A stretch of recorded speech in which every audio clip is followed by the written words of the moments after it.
Why are we allowing testing companies to basically get free labor out of teachers to be testing monitors just because the test is given during the school day? And I guess you could say, well, that's part of the contractual duty. That's other duties as assigned. And maybe there's some points to be made for that, but these private testing companies make a tremendous amount of money off the public education system on what it pays for these tests.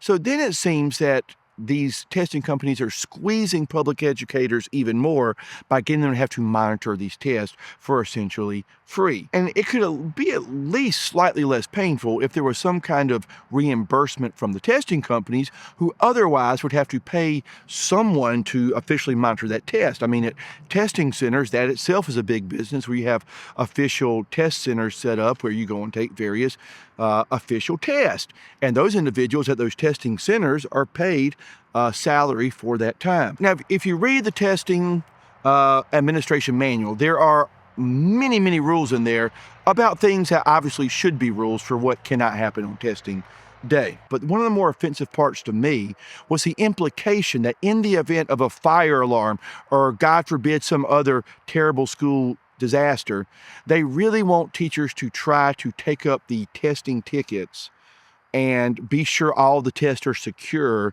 before dealing with getting students to safety almost. Now, you can read that section in the book and decide for yourself if that's what it's saying, but you can easily see when these testing companies have such strict, regimented rules for how they want this test administrated, that perhaps the testing company should be responsible for also supplying the testing monitors who will be in that room.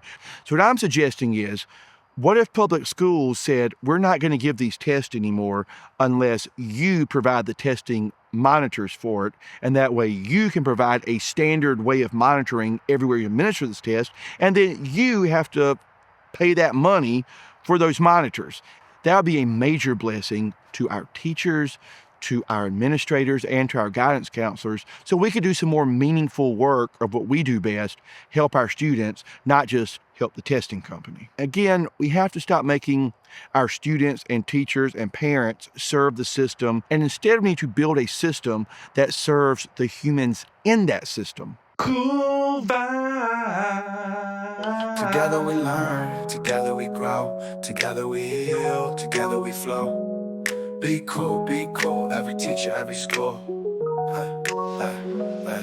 Be cool, every teacher, every school.